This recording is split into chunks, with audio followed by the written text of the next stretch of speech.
Hello, everyone. I'm Captain Logan. I'm looking to Austin. The day goes. And Austin, my request title was a little botched up there. Did you see that? It was like the requests. Oh, I can't hear you. To unmute.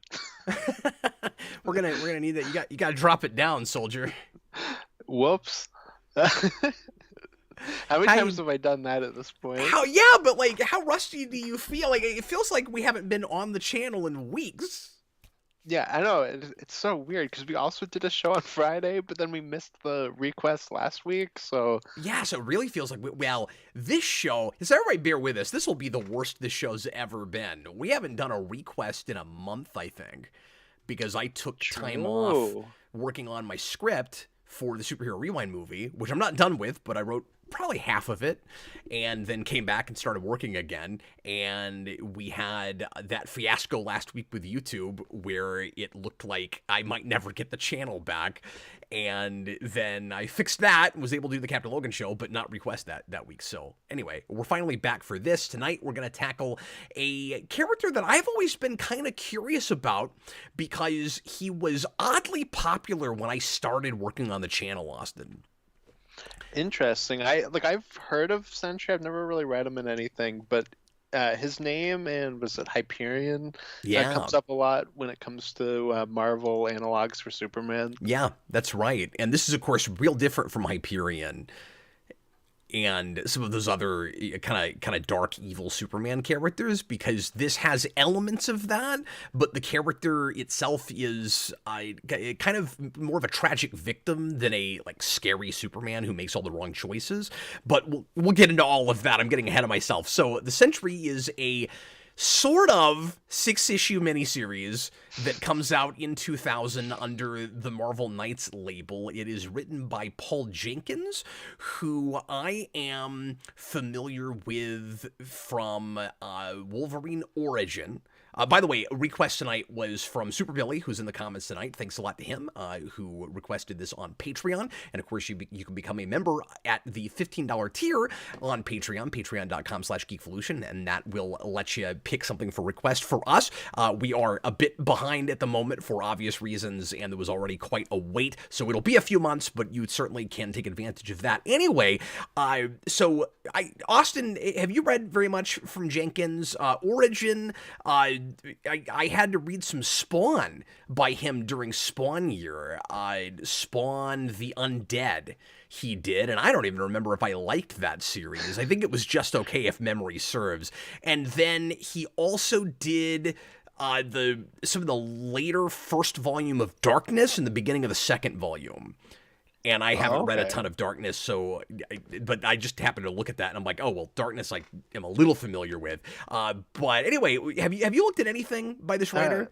Yeah, so I recognize the name, but I couldn't place it. I haven't read any of that stuff, so I don't know if it's just like I've heard of Jenkins or if there's something else that I've read by him. I'm not entirely sure. Yeah. But his name definitely like rang a chord when I saw it. Yeah, the first thing he did was a Mirage Ninja Turtles comic. And so he starts in the early 90s and gets a start there, and then does a lot of Marvel work, and a lot more Marvel work than DC or anything else. He does quite a bit of Spider-Man, some Peter Parker Spider-Man, stuff like that. Maybe that's what it is. Maybe I've read some of his Spider-Man, I'm not sure. I'm going to say, from what I've read of this writer, kind of hit and miss.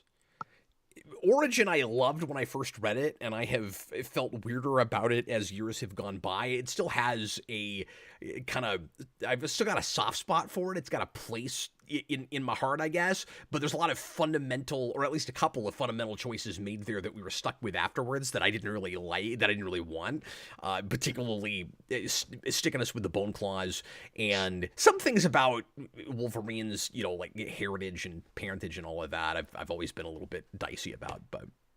Oh, okay, interesting. The only thing I know about that book is the bone claw thing, and I've never been sure how where I land on that. And I don't think that invents the bone claws, but it really solidifies it in 616, if memory serves. Oh, okay. And then this is drawn by Jay Lee, who is an artist that I have probably met in person more times than I've actually read any of his stuff. He showed up at a lot of cons I used to go to, but he's a real nice guy. And I'll just start off by saying I think his art is one of my favorite things about this series. Yeah, it looks really good. Did he work at all on the Marvel Imperfect stuff? I was trying to think about it during it because the art. The video game? Yeah, like some of the artwork stuff for that reminded me of Oh, this book. interesting. So Yeah, I and that wondered would that. have post-dated this by just 3 or 4 years, right? Yeah, it would have been like just a little bit after, I would think.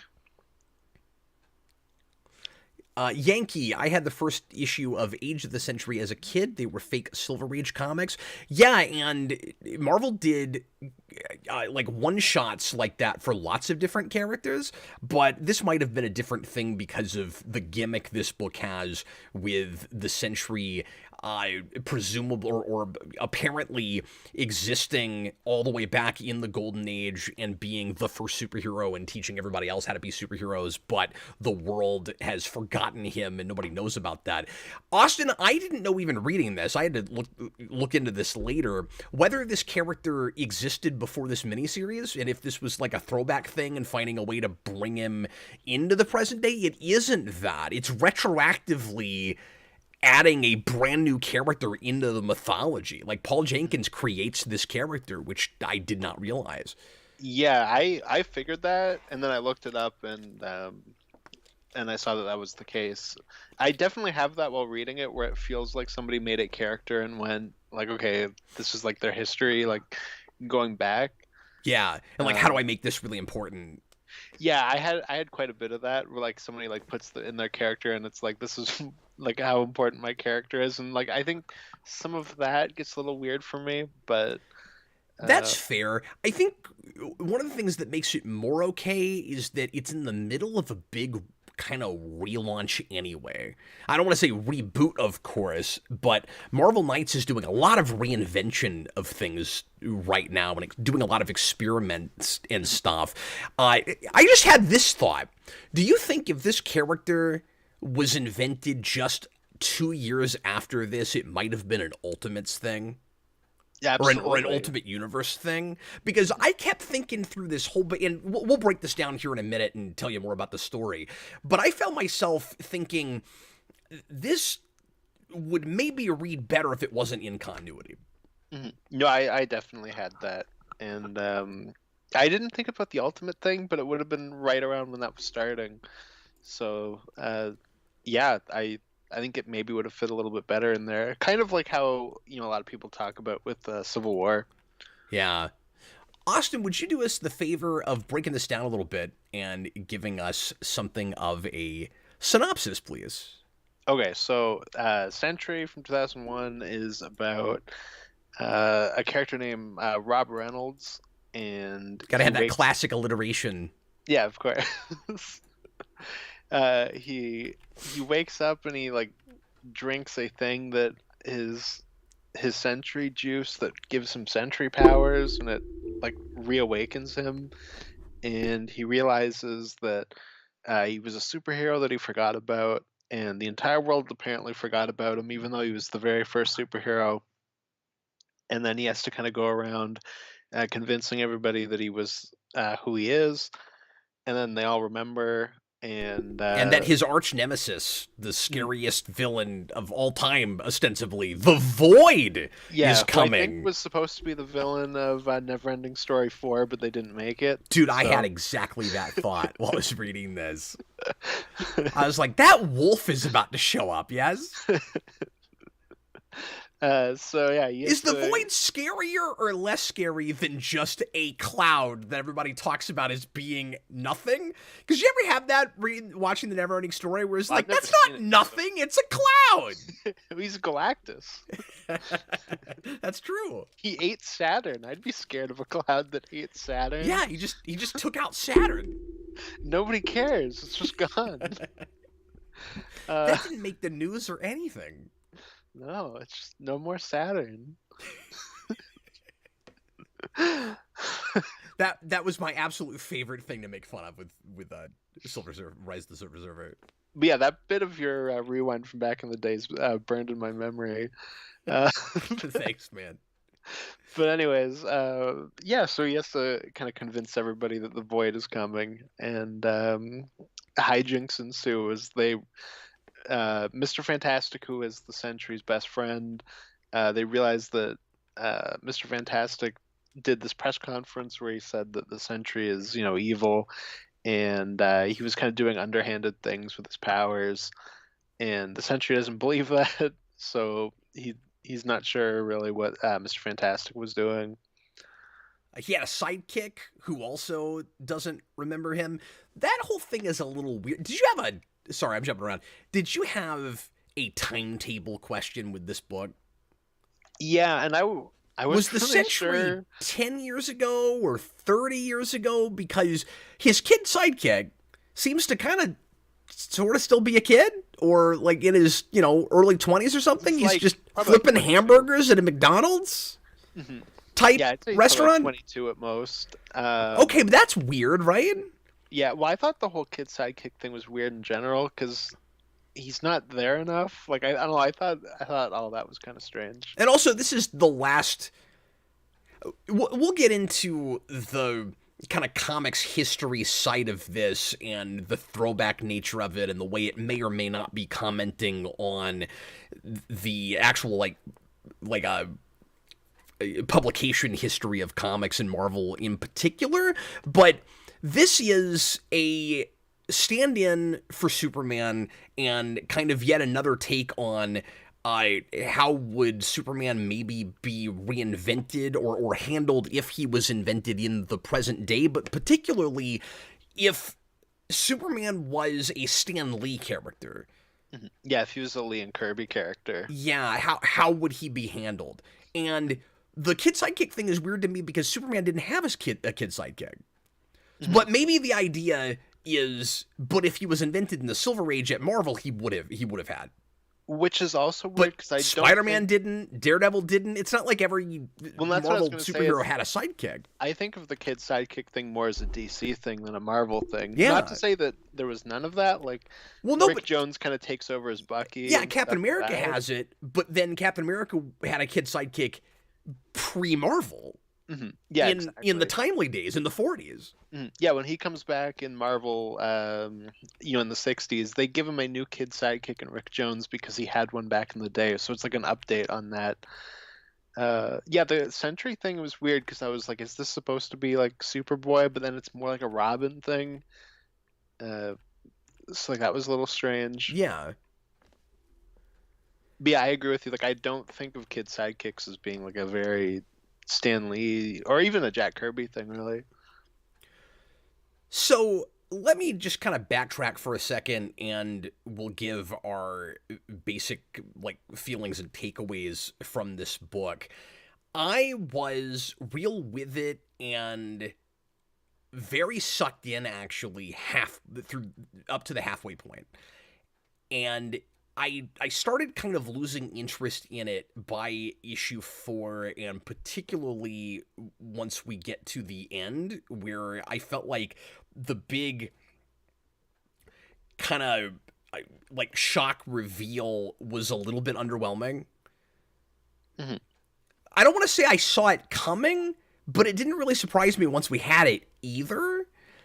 And I was like, oh, that's the whole mystery we've been leading to. And it's maybe unfair to this because I just feel like since 2000, and I'm thinking of particularly things that I've read or watched that came out after this, I've just seen that twist so many times. Oh, we'll spoil everything, of course, like we always do with these. Oh, the villain was actually you all along. How many times have we seen that? Yeah, it's the infamous twist. Mm-hmm. Mm-hmm. Absolutely. And I do think it works okay in this. I was just not as excited about the revelations as I was the initial mystery, the initial conspiracy mystery, because I was actually really kind of into that. Yeah, I think for me with the Void twist, that the Void is actually the Sentry, is because the Void has so little presence through the book, and obviously, like we're talking about him, like he's got a bit of a Sauron thing. But because they were doing that the entire time, I was going, okay, there's obviously going to be a twist with the Void, and that's the reason why we're doing this. Sure. So because of that, like it didn't really hit me in any way. I just kind of went, oh yeah, like that makes sense. Yeah, well, on a second read, one thing that I do have to kind of give it, that I have to kind of commend it for, is all roads are definitely leading there. Like, it gives you a lot of hints and almost beats you over the head with it in the first issue. I don't know if I just wasn't paying close enough attention or what, but there's a panel where we get the line, huge in all caps, "You are the Void." And the thing is, it's kind of a proverbial you at that point, so it's sort of the answer staring you in the face, like hiding in plain sight. I think most readers wouldn't figure it out right away, but I think a lot of people might guess it before I guessed it. Mhm. I did Yeah. kind of have a, and maybe you can explain this to me, Austin, because I read this twice and I'm not quite getting this part of it. But some things that I'm not appreciating. I'm wondering how much of it is the book doesn't communicate well enough, and how much of it is just I lost interest, I got less invested. But I did kind of have a why now question. I couldn't quite figure out why the Void was taking over with the split personality thing again, like right now. Like, was it something to do with that tower that I'm not getting? Like, I'm a little lost with that. Was it because he drinks his thing at the beginning, where it's like, because he like has this drink that he drinks, and then he's like, oh, now I remember I'm the Sentry, and the Void is coming. Like, Mm-hmm. Maybe that's what it's supposed to be. mm, yeah, I think so. I only read it once, so like maybe I missed that, but that was what I thought. The novelty for this is kind of a who's who through a character that you're just meeting of the Marvel Universe. So he's kind of running around, like Austin alluded to earlier, meeting all these characters that we're familiar with. And you don't necessarily go into this expecting it to be a. I mean, it's not a like a crossover event or anything, but you don't really expect all the major players to show up like they do. So there's kind of a novelty to that because I wasn't expecting it. So that was certainly a fun thing about it. Like you get, and also it kind of surprised me with it because there's none of that in the first issue. So when you get past that and all of a sudden, oh, Mr. Fantastic is here, and then he goes to see Spider-Man and he goes to see the Hulk, and Professor X and the X-Men show up, and I'm like, oh, this is kind of neat that we like you open the universe up, and it's appropriate whether you like this idea or not with the notion of the Sentry is Superman, and there's also this kind of novelty just in the idea of it that no, Superman is quintessential, Marvel ought to have one. Hmm. And I'm okay with the idea of experimenting with that idea and whether that's true or not, whether Marvel really needs that. I don't think that it does, but if because I appreciate the fact that I've talked about this a million times, but that between Marvel and DC, you've got your kind of more mythic characters and your more relatively realistic, true to life, more flawed kind of characters, your icons versus your like regular people heroes. Hmm. And so we say, well, what if we had Superman, but he was also uh, one of those kind of Marvel heroes, but then everybody thought he was Superman, though. Hmm. It's an Yeah, interesting idea, but again, I think it should be if history could have been rewritten. That sounds like an idea to throw over in the Ultimate Universe. yeah, absolutely. Well, and that's just like one of those things that, because I think overall in this book, I don't really know where I fall on it. Like I don't dislike it. I don't like overly like I it. can Like be it's honest with just you, kind I of don't in have the middle. strong feelings one way or the other. I was really into it like I said, for the first half, and a lot of that was like atmosphere. Yeah, yeah, I'd say I was in. I think it loses me about midway through issue 3, and then that's the point where I kind of go like, I'm kind of indifferent. And I think for me, look, the Superman-ness of it, like, 'cause obviously, like, I get where it's going, and, and it's doing the what if Stanley and Kirby created Superman thing. But like, it's also just like a ton of scenes of Sentry meeting like big famous Marvel characters who are like, "Oh, you're so much better than us, Sentry," and stuff like that just kind of rubs me the wrong way. Not in like a, you can't do that" sort of a thing, but it reminds me of. Does it feel pretentious? So it's not that. It's it's the Mary Sue thing that people don't talk about as much, which is everybody goes to the, like the perfect character thing, but the original Mary Sue, which was from like a Star Trek fanfic, one of the big things with that too is that like all of the Star Trek TOS crew were like, "Oh, Mary Sue, you're so perfect. Like you're way more logical than Spock. You're like you can do engineering better than Scotty." And it's like that kind of a thing. And so some of that kind of rubbed me the wrong way, where I was like, I feel like I'm reading scenes like that where like Mr. Fantastic is like, look how much better you are But I can than see all why of that us. would read a little pretentious. I didn't necessarily feel this way, Yeah. but I can see why it might though, because with what you're describing with that Star Trek fanfic, and I totally forgot that's where the Mary Sue thing came from. But that's right. It reads like it's not earned.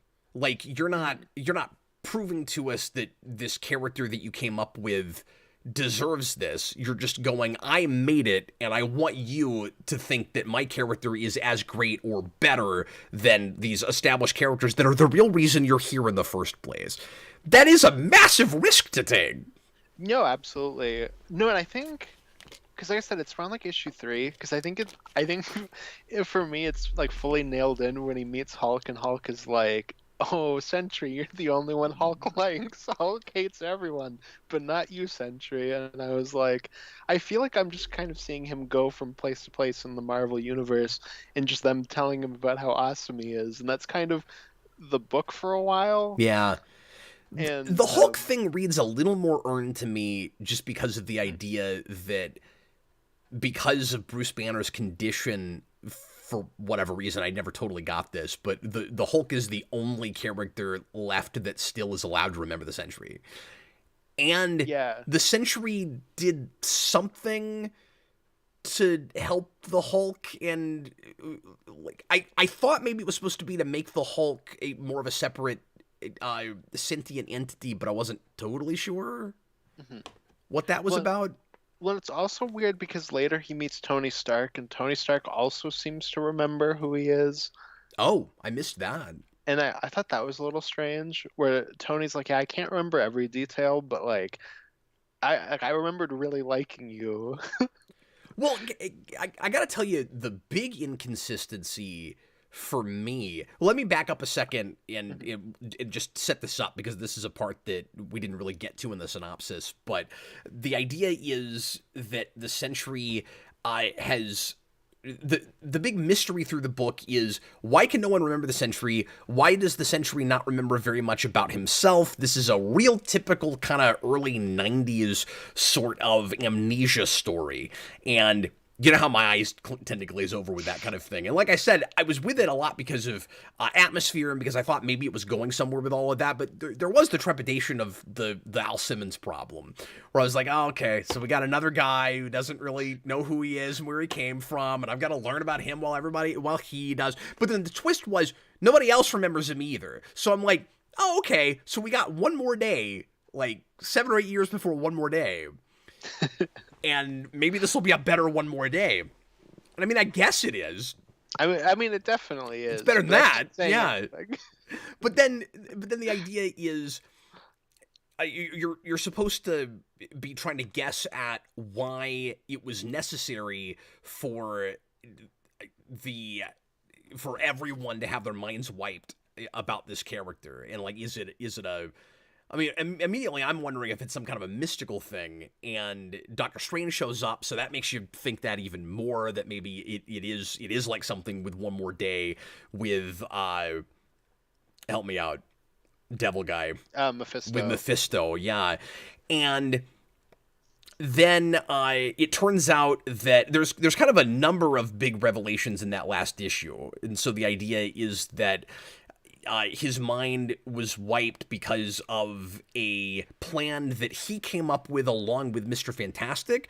But at first, we think that Mr. Fantastic has betrayed him in making everyone think that he was kind of a traitor and a bad guy, and that he was kind of pretending to be more altruistic than he was, but he was really taking advantage of people so that he could continue getting the drug that he's addicted to that makes him the Sentry in the first place. He takes this serum. It's really funny. We're 26 minutes into this video, and we haven't talked at all about his power set, because the Sentry's powers seem to just be everything. Like, he can do anything. His major thing is that he exists like 1 second into the future all the time, which I never totally understood his perception of everything. There's a couple of weird places where we'll get a line that's like,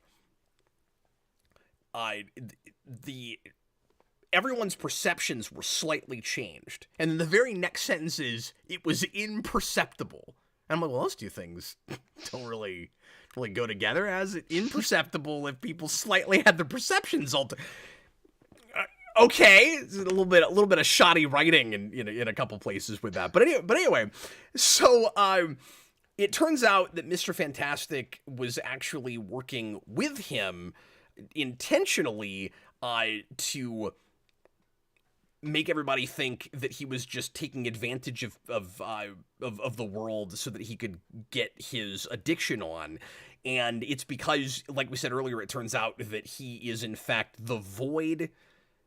And the big thing I didn't understand, Austin, is why, if everyone before they got their memories wiped believed that the Sentry himself had kind of betrayed the world. Like, he goes to his grave, ostensibly, like everybody thinks that he's dead, with his reputation completely tarnished. But then, when everybody gets their memories back of him, it's like we're told in narration boxes, everyone could rest easy now because the Sentry was back. And I'm like, they all thought that the Sentry betrayed the world, so why are they able to rest easy now? I don't really understand that. Well, they all forgot about that part. Yeah, but what's weird about it is then the very next issue, we get the explanation. Mm-hmm. That, because I was wondering that whole time, is this just a lie that Mr. Fantastic told the superheroes at the funeral? And then we find out, no, he went on the news at a press conference and told everyone that. But they can rest easy because the Sentry is back. Like, it'd be like if... Because there's a lot of allegory, not just to Superman the character, but also major story stuff with Superman. We've got Death of Superman straight up in this. You get like that exact shot. Where the shattered cape and everything, yeah. Yeah. And it's like, if we found out that Superman was a drug dealer right before Doomsday killed him, and then he comes back to life, and everybody's like, well, I mean, he was a drug dealer, but we can rest easy. Because... At least he's not Cyborg Superman. Yeah, exactly. Well, he's the not, other big... maybe he was selling drugs, but he's not. I'm not saying the Sentry was selling drugs. I'm just making up a different example. But, at least he's not blowing up Coast City or anything. Yeah, I mean, the Beyonder sold drugs, so, like, who knows? Like, anyone can do it. Yeah. But the other big Superman thing he has is he has the film Superman thing with villains. He only has the one. That's true. He needed a Lex Luthor. He has a Zod. He needed a Lex Luthor. What did you make of the choice for the Sentry and the Void to be the same, and for his major plight, his internal conflict being about addiction? Like, beyond just superficially, this guy is an addict and it gives him powers, what is the book really about? What is it getting at? Yeah, I don't know. I felt like we could have gotten into the addiction thing a little bit more, because there was places where I was kind of forgetting that was the case, because it's not like we saw him use like do his drug thing a ton at a certain point. Like I feel like at a certain point, I yeah, didn't for a understand while. this. Is he just not addicted anymore after the mind wipe stuff? Hmm. Well, then there's the whole thing about how like with real drugs, like as he takes it, like he needs a bigger dose for Yeah. it, and like I didn't think we did enough with that either. No, I didn't either. There's one part that's kind of curious in the narration. And by the way, I think this book is somewhat overwritten. Like, it gets really wordy unnecessarily. Especially in the last issue, I thought. It's rough. There's a 2-page action spread where I could not help but skim the narration boxes. They were so unnecessary. It was. Did you have that? Well, there was a point because I was reading it on Marvel Unlimited, so I was doing panel to panel, and there was a point where I was like, "Am I even getting any art here?" Because it was just like gray background with just like 18. Um, I'm exaggerating, like 4 narration boxes. You hit next panel, and then it's another gradient background with like several caption boxes. Hit next panel, like, and I'm like, is there art like in between this? Like I don't know what I'm looking at. And that's obviously not how it was intended to be read, obviously, because we didn't have stuff like that back then. But like reading it now like that, I was just kind of like there's so much narration boxes that I feel like aren't really necessary. Yeah, it's just one big action panel. I guess I can. I'll get there here in a little bit. It's in that last issue. It's one. I guess this is the 5th issue, but yeah, it's one big action panel, and then we're having everybody's like feelings explained to us and some specific action that we don't see. To be fair, it's not really an action-driven book, and Mhm. that's not a problem. Like, it kind of reads Absolutely. more, would you say, kind of psychological thriller. Yeah, that's exactly how I would That's what describe it it. wants to be. I like this page a lot, by the way. Just the like sad Thor on his gargoyle. There's a little bit of a kind of pastel thing going on with the art Mhm. in this book that I really appreciated. Yeah, the art looks great. Yeah, so this is that page. See if I can show you a little bit more of it. Uh, You got Doc I Ock. can't, but you'll just have to take my word for it that those boxes just keep going on the sides, and there's and like you start realizing, oh, I'm just reading prose now. Like, it kind of stops being a comic book. Yeah, absolutely. That's definitely how it felt to me, like I said, reading it panel to panel like that. So so the last issue is very weird because, and I don't think you, Objectively and subjectively. I don't think you can explain this choice to me. And I've read other things that do this, but this was particularly odd because it's not part of a larger event. It's not part of a in a major ongoing, or not major, but it's not part of an ongoing. It's not like a regular monthly title or anything. Why is this miniseries 5 issues, and then the last issue has a totally different title? How easy would it be for people that don't have this in a subscription box or a mailed subscription to totally miss the last issue? Like issue 5 is clearly it's not over. It's like next time, the finale or what, it doesn't say that, but like next time this is gonna happen, and you're like, where's issue 6? Oh, issue 6 is, comics are so weird the way we publish, right? Issue 6 is the Sentry. It's even weirder because the actual title of this one shot that is actually issue 6 is Sentry: the Void #1, and then you get into it and it's Sentry versus the Void. Like, we can't even be consistent about what the title of this book is, and it shouldn't even be a separate book. Yeah, and on Marvel Unlimited, I hit the end of issue 5, and it was like, "You're done this miniseries. Here's more recommendations for other things you can read." And it was like, And it wasn't whatever. recommending this, Nope. which it should have, It was because like, this is "Would you the like to end of read it. Avengers? How about Kang?" It's like, how about you let me finish this first? Mm. And it's a little bit It's very different bizarre. than you and I talked about this recently. It's a little bit different than the Abnett Lanning Guardians, where there's a follow up series that actually finishes that run. Yeah, it's Because because that book got canceled and they were given like an event. there has to be some kind of a story with this, I would think. I would hope so. I hope someone got fired for it. Like, is it just the gimmick of we're gonna really make a big deal and blow out of proportion that the Sentry and the Void are separate characters on the cover and put the Void's name there also so that you'll really freak out when you find out they're the same person? Yeah, and it's weird because it's not like we've never done stuff like that with regular comics, especially like messing around with like the title stuff. You know? Oh, yeah, so you're saying you could have even put that title there but still had it say issue 6? Yeah, you could have done something like Dark Phoenix, I think it is, where she's like crushing the X-Men logo. Yeah, that You stuff's could have done something rad, like that. by the way. Yeah. So riddle me this, Austin, because I'm still on about what is this book actually really doing? You know, what's it getting at the end of the day? I like it's a coherent enough story. I think the ending is somewhat anticlimactic. Let me say this real quick too. It's kind of dull that you get to the end and we just gotta turn a tower back on.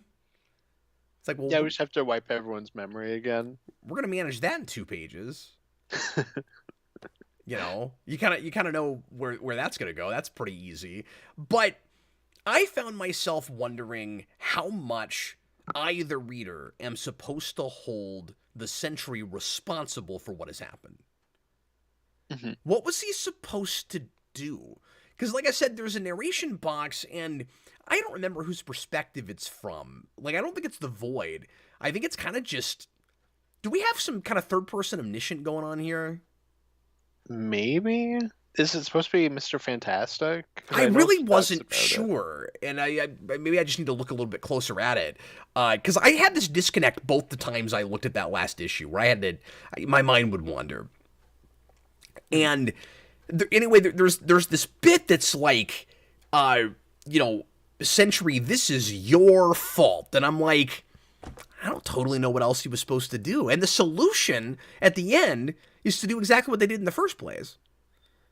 Is to just wipe everyone's memories again, including his, and take us back to basically the same status quo we had at the beginning. So, is it suggest? Because again, I'm not remembering whose perspective that is supposed to be from. So it might not. To be fair, it might not be the book telling me what I'm supposed to take from it. And frankly, I would rather use my own judgment, my own brain, and decide for myself, of course. But I got this distinct feeling that the Sentry was supposed to be not just a victim, but a character with a moral quagmire to some degree, where it's like it's this impossible choice.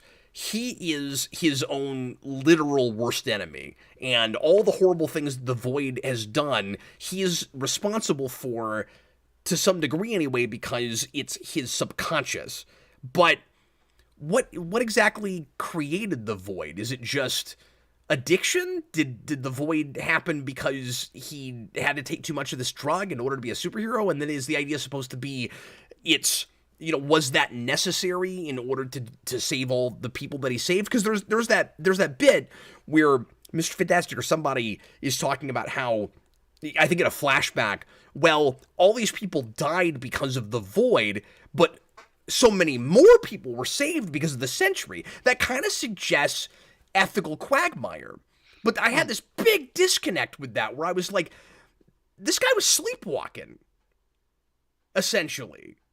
Like, Yeah. for the longest time, he doesn't even know that he's the Void. I don't really know how you hold him responsible at all, unless it's because of I needed this kind of a solid discussion about it. I don't mean hold my hand, but just have some characters talk out the ethical issues. Like, was it that he should have given up the drugs? Was it that he should have committed suicide? Like, get rid of the Void so that none of this happened? But then clearly that's not the answer, because when I say commit suicide, I mean like epic sacrifice, right? When you get to the end, again, the solution Mr. Fantastic gives us is exactly what it was in the first place.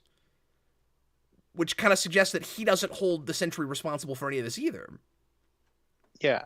Yeah, and so much of this book I think is like that early 2000s, and I mean we still do it, but like that's when we were really starting to do it, like the decompressed comic book thing. And you spend like the first four issues and it's kind of just him going around talking to individual people being like, hey, I'm the Sentry, and they go, I don't remember you, and then you move on. um it feels like they maybe should have condensed that to at least like the first two, and then maybe had some more of that discussion in like the rest of it. Like maybe we should have gotten that reveal earlier. Yeah, it's not a great sign, and I don't hate this by any means, but it's not a Yeah. great sign when all you can find yourself doing at the end is imagining other ways the story could be told, or wondering, or it feeling really ambiguous that the structure and the choices were made the way they were. Like, I kept wondering if this is maybe this would be kind of rewriting the story, which I don't want to do, but I kept wondering if maybe there's a more effective story to be told in just giving us the first time around. Mhm. Like, what if the story is just you go back to Golden Age Marvel and there's this guy there that you never knew about before that was the first superhero, and you're like, oh, it feels like we're reinventing Marvel for some reason. Is this even in continuity? And then the big twist at the end is everybody's minds were wiped, and this guy's still out there somewhere. And then when you just fast forward to the future and you see him as kind of this washed out, bloated hero, but and that's sad. But the world is safe because he did that. And so what he had to sacrifice, maybe let him remember everything. Again, I'm writing a totally different story right now. But maybe let him remember everything. Nobody else remembers it. And that's why we're safe now. And the sacrifice he had to make is he doesn't get to be a hero, which is all he wants. Mhm. Well, and that's maybe what the ending is, because there's like a little bit that implies that he still remembers at the very end. I'm sorry, say that again. So that's also maybe what the ending of this is, because there's like that little bit that implies that he still remembers everything. Yeah. But he clearly didn't the first time around. Yeah, no, of course. No, I just mean like your ending in this story is kind of what the ending of this book too. I guess that's true. Mhm. It just kind of made setting it in the present day seem a little bit arbitrary, because I couldn't help but think that the first story that we kept getting flashbacks to might have actually been more interesting than what we got. Yeah, If we well, got to see especially that like story. a lot of that throwback art stuff is really fun. Yeah, and but then it feels like maybe too much of a gimmick, where it's like, well, okay, is that serving the story, or did we structure this story around that idea? That we got to Yeah. make that stuff happen because it's fun. And then, like I alluded to earlier, I want to get into, and tell me what you think about this. The question of whether or not we're saying anything meta with that about editorial in the industry. Yeah, I'm not sure. I hadn't really thought about it from that perspective. My But mind always goes to that place when we flash back in an older comic style, and particularly when it's evolving. Like, what are we saying with that? It goes back to Golden Age, and then suddenly we're in, I guess we kind of jump back and forth a little bit. It's not progressively always the next decade. We do jump around a little bit with it, but you see something akin to the 80s, because you've got that, I showed the art earlier, but you've got that throwback to the famous Dark Knight Returns cover. And I don't know why we're doing that with an analog for Superman, but that's there. And then some of it, again, is just kind of gimmicky, kind of arbitrary. And then you've got one that is very early 90s, like a Wolverine or an X-Men cover. And then you've got kind of more of like a early mid 70s panel. And it seems like what we're doing is, as time moves on, we jump around a little bit with the flashbacks, but it's like as time moves on, we're getting further away from the more kitschy and lighthearted and altruistic or not altruistic, but just kind of like rose tinted glasses, 60s, where characters still have the kind of Stan Lee flaws to them, but it's still more or less uh, hopeful, right? And like the good guys always win at the end. Everything's a lot nicer. Yeah, and then it gets more cynical as it goes along. So I'm wondering if the idea is supposed to be that like your superheroes inevitably, whether you like it or not, for better or worse, had to grow up sometime. Mm-hmm. Like, is that what we're getting at? And like the Sentry was never Superman, and like the longer time goes by, the more we have to accept that character just can't exist in something more akin to the real world, and this superhero universe can't take that, so it's forced to forget about it so that it doesn't go mad when it realizes that its perfect hero is not perfect. Yeah, I'm not sure because. But I don't know what we're saying about that with the actual industry, because of course we all had to keep going and kept reading comics, and we didn't get our memories wiped that our perfect hero wasn't perfect. So again, I've got to disconnect with that, but I feel like there's something there. You see how I'm kind of all around it, like because I don't feel like the other Marvel characters are especially like cynical in that same way as it goes. So yeah, I'm not entirely sure. I definitely obviously picked up on that idea that it gets tonally darker as it goes, but I didn't think about it from like an editorial perspective. Yeah, I don't know if it's really saying anything about the industry. And I don't want to overthink it or read too much into it, because maybe it's not saying anything about that. Mm-hmm. Maybe that's just a way to tell this story. Yeah, absolutely. No, I felt it was just kind of like a, you want to, set up this character that's been there from the start. So wouldn't it be fun to kind of jump into the different eras and they visually look like that? So I guess I was looking at it more like surface level. And I guess all those eras happened within like 5 or 10 years, because you got a kid sidekick that hasn't grown up very much. Yeah, well, yeah, who knows with comic book timelines? It's so strange. Cedar Sticks put a $2 super chat earlier that we haven't gotten to yet, so let me read this real quick. When we were talking about kid sidekicks, he says kid sidekicks are a reference to knights and squires. I guess that's true. Mm-hmm. Yeah, I think that is the first one. Yep. Super Billy, who again requested this, left a couple comments. Let me read these real quick. He says the odd decision to retitle what is ostensibly the 6th issue of the miniseries.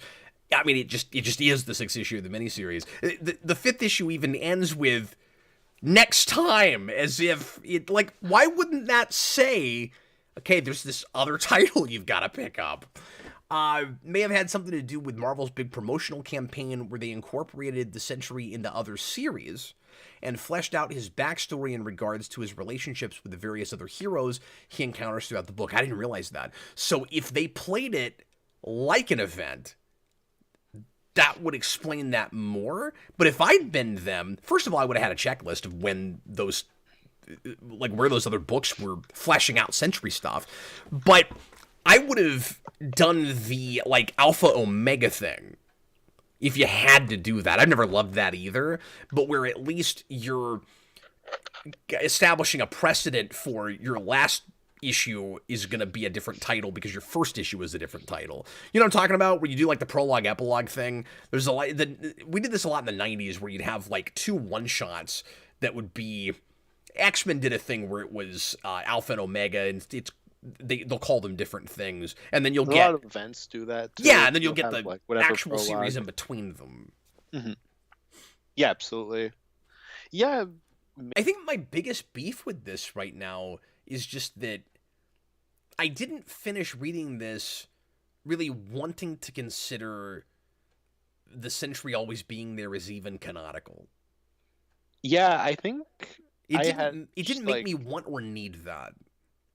No, and like I kind of already brought up that earlier, but that just kind of never gelled right with me. Where it was like I can't even get on this on a conceptual level, but I don't dislike this book. Like I said, like I think it's like okay. But... Yeah, and I don't even dislike this character. Yeah, I'm just kind of indifferent. I mean, I guess he's kind of sad. I guess you feel for him to some degree because again, I don't know what he's supposed to do. Hmm. Yeah, for sure. He is kind of between a rock and a hard place. And I know there's more Sentry stuff after this, and Jenkins did the very next follow up to this, which I think was like 3 or 4 years later. And I don't know how curious I am to look at that based on this, but I guess I have a curiosity about just what else was done with him. Because again, you're kind of back to where you were at the start, where nobody remembers him. So when you do another book, what is that without just repeating the story again? Yeah. Yeah, no, I had Because that didn't thought we kind of too. just have to put all the toys back in the box at the end? Oh, you just have to keep doing it. I mean, you're right that the Sentry is a little bit different than he was at the beginning, but I did read that right, right? That like, Mhm. but we turn the tower back on. Everybody else has to forget. Yeah, no, everybody forgets, but then there's like a little.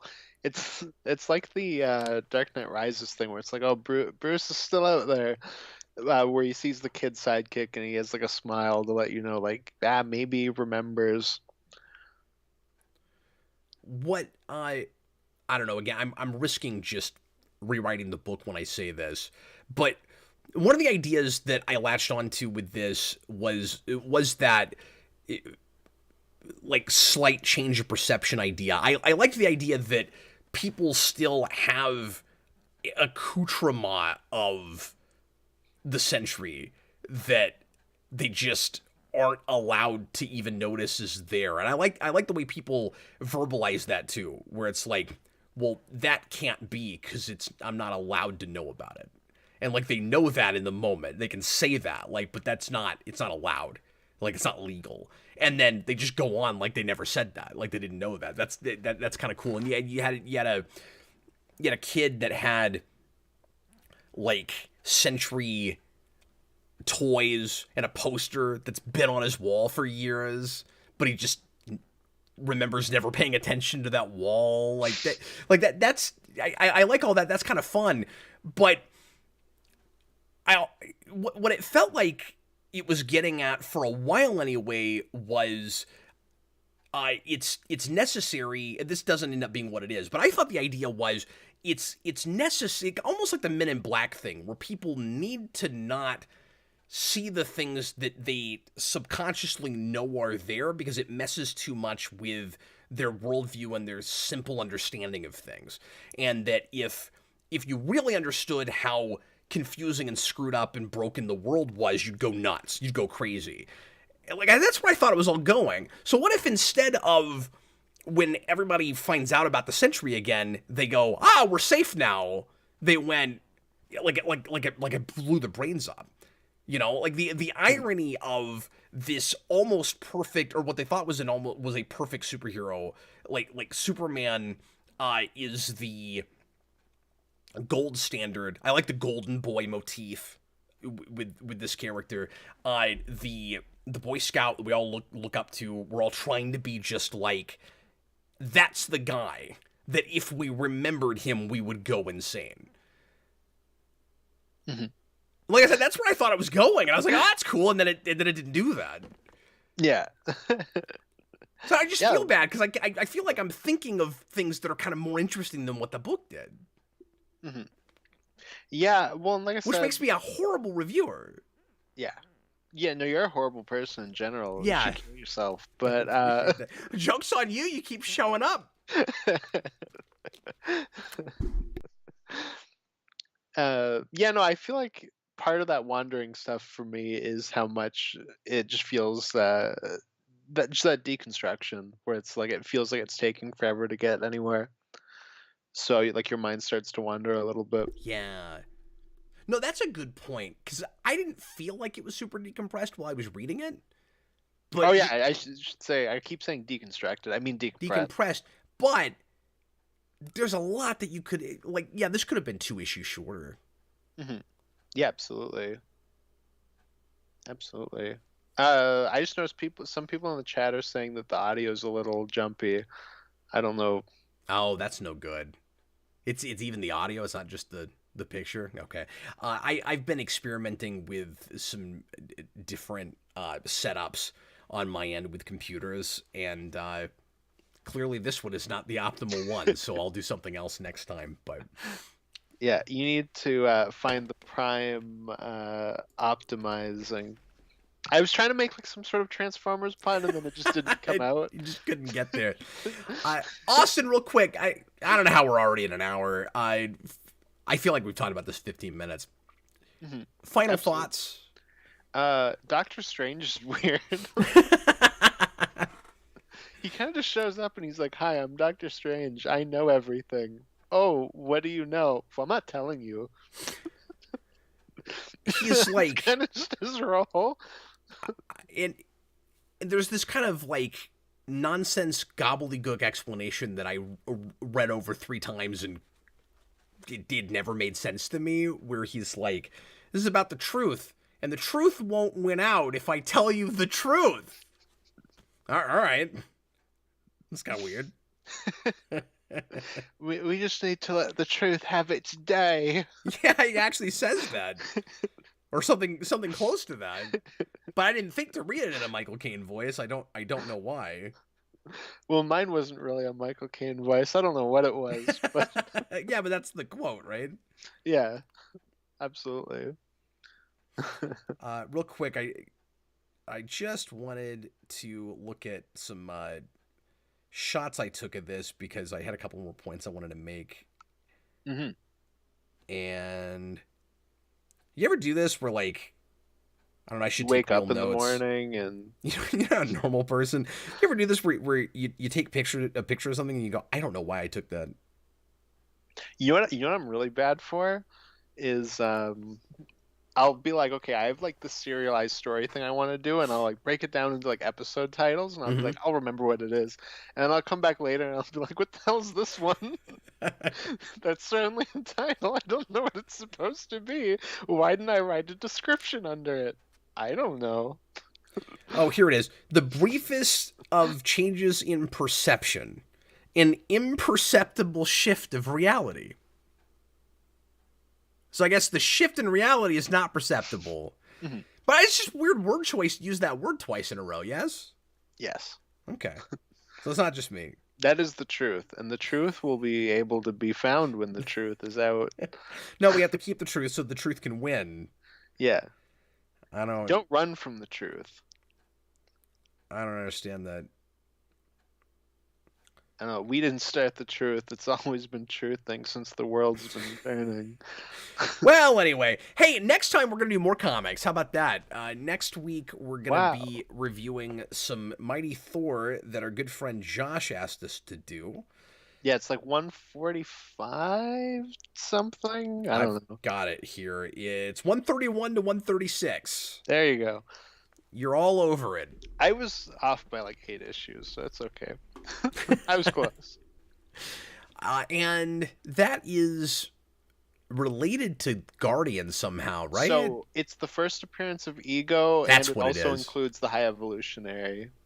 Who is in Guardians 3. Yep. Which Yes. you're going to see tomorrow. Yeah, I'm seeing it tomorrow. I'm so excited. I'm going to see it Friday, and we are going to try to do a spoiler cast on Sunday if everything goes according to plan. And Connor's going to be there. So it'll be me and you and Connor. And Yeah. possibly Jason, if he feels like sitting with us that long, because that ain't going to be short. No, I don't know if I could talk alone about it. Sure, we'll see. That's what I was going to say. I bet you couldn't. I'll walk out and I'll be like, that sucked. I don't want to talk about it. Once again, apologies for any technical glitches on this one, and I will set things up differently next time. Austin and I are going to be back, on Sunday. I was going to say Friday. We usually do a Friday show together. I'm going to do some kind of stream that night. Austin's got different plans, and I'm going to see Guardians that night, so I will either stream something fun and shorter later into the evening. I don't know what yet. Maybe just a random Q&A thing, or maybe a game stream or something. Or Jason and I might do an out of the theater Guardians review, but since we're gonna do a spoiler cast on Sunday, I don't know if I'll do that. It kind of depends on just how I'm feeling when the movie's over, Austin, because I might Yeah. find myself going, I really got to talk about this right now. Yeah, it'll be like the Batman thing. Yeah, that's what I said to Jason. Mhm. And also, if Jason's not there Sunday, he might want to talk about it Friday. Yeah, yeah, absolutely. So, I don't know yet. We're going to play everything by ear. I'll be back tomorrow night for the Captain Logan Show, 7 o'clock Central Time. We are shortening the schedule now. I'm just going to be shooting 3 days a week for a normal schedule now, Wednesday, Thursday, Friday, and then you'll see me every now and again with other random things when the bug bites me, because I love making videos. I just also have other things to do. So anyway, thanks so much for being here. I hope you enjoyed it. And once again, patreon.com/geekvolution, $15 tier makes it possible for you to request a comic book, a miniseries, graphic novel, what have you, a pilot for a TV show, or a movie, and let me know what you would like us to talk about it, and we will do it as soon as we get done with the other 19 things on the list right now. Yep. But yeah, so quantity is going down, but quality is embiggening. So there you go. I think I can almost promise that quality will be at least what it is right now. I don't think it'll go down. Mm-hmm. No, it'll be embiggened because there'll be less videos being made in a week. We'll see you again real soon. I was Captain Logan. We had Austin, the Day Ghost. Bye. Later, folks.